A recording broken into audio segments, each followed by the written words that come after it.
Ghana is a country born when our tremendous, excellent leader, Dr. Kwame Nkrumah, initiated to the people of Gold Coast that we have gained independence. That is, we are free from those catastrophic figures who were in our village. After this remarkable man's initiation, many great people started to showcase to the world that there is a country called Ghana. They are producing things that would never be extinct from the country, no matter how the government will be corrupt. I cannot move without acknowledging our great-grandmother, Theodosua Oko, who designed our most significant identity as a country, Ghana, the national flag. Our great-grandfather, Philip Gbeho, who produced the national anthem, which is sung everywhere Ghana's distinguished personality is a guest. And our great-grandfather, Nye Amo Kote, who designed the great symbol of authority in Ghana, coat of arms. These are the leaders who had the country in their hearts. These leaders were able to see Ghana's future by producing these things to tell the world that there is a place called Ghana. Anytime I think of these leaders or personalities, especially Dr. Kwame Nkrumah, I begin to shed tears due to our leadership's current nature. What is happening in Ghana, the excellent country our great-grandfathers left for us? The land that was saved from the hands of the Holocaust to protect the natural gifts God gave us.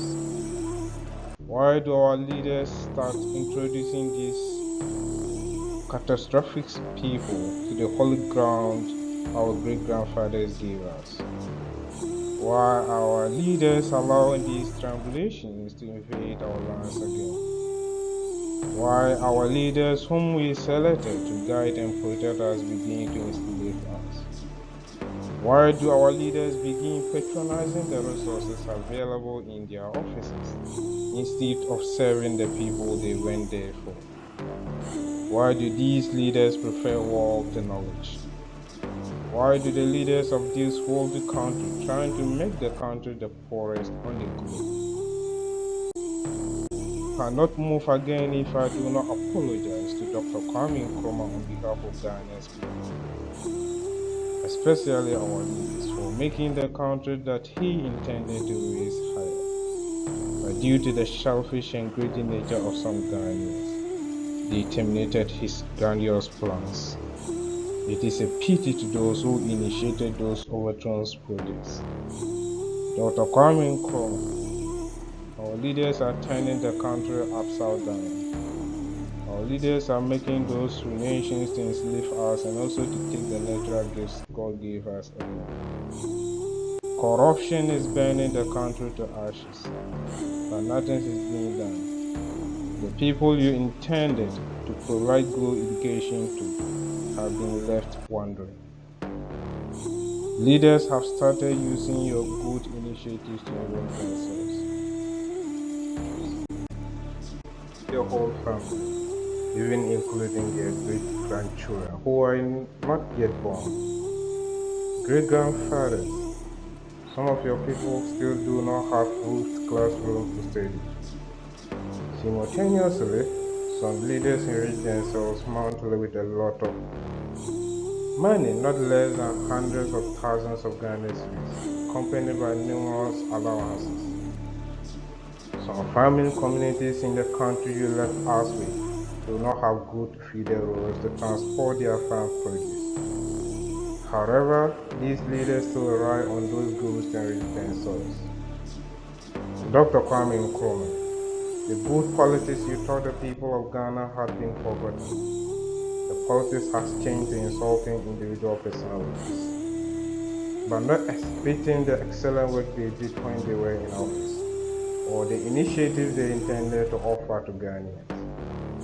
The leaders have politicized the whole governing body.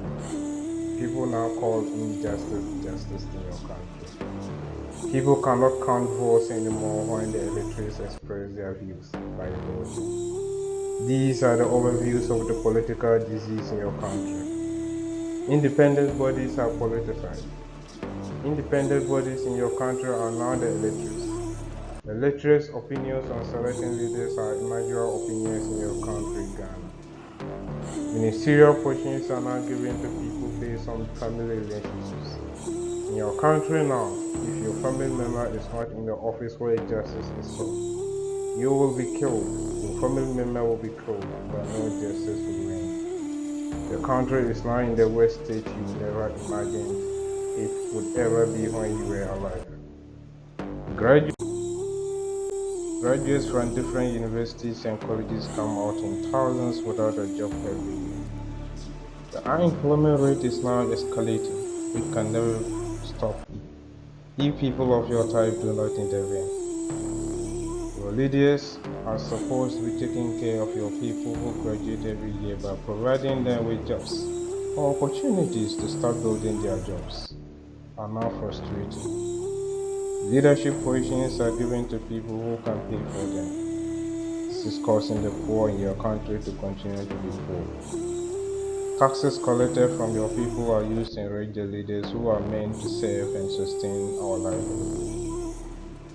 Some leaders who are currently in your country do not pay tax. They collect the highest pay every month, accompanied by a lot of allowances.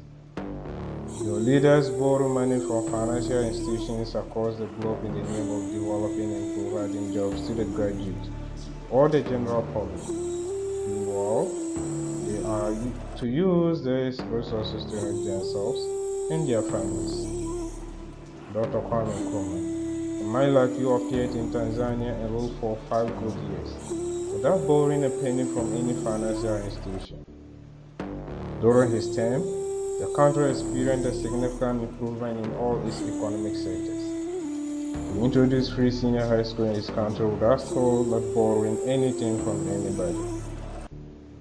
He has gone so soon, leaving his homeland in sorrow as you did to your country, Ghana. His Excellency the late President of Tanzania, Dr. John Joseph Magufuli, was sworn into office on November 5, 2015.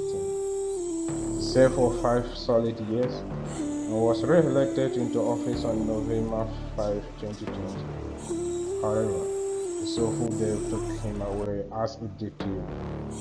This man has been opposed by many of those holocausts that Nkrumah's country leaders are introduced to enslave his people.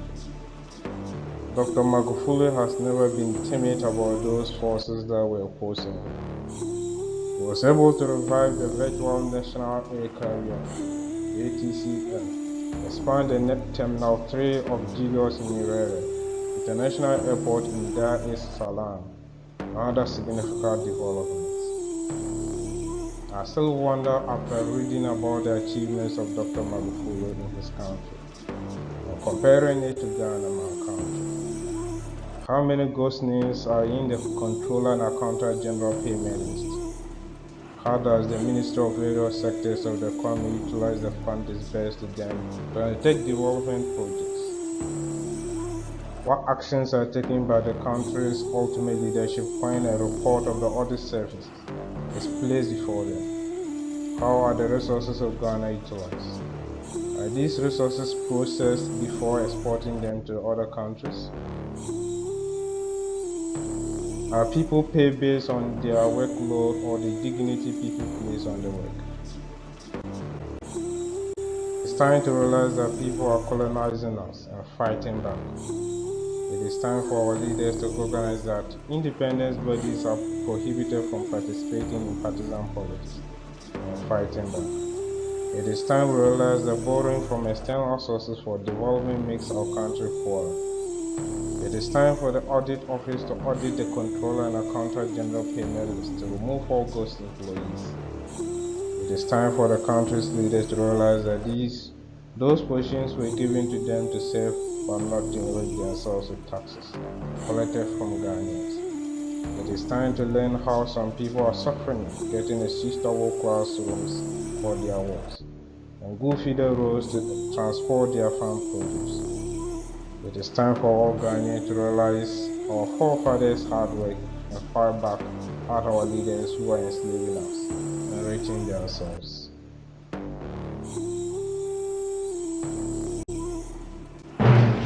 Our enemies are many, and they stand ready to pounce upon and devour every one. They play upon our vanities and flatter us in every kind of way. They tell us that this particular person or that particular country has greater or more favorable potentialities than the other. They do not tell us that we should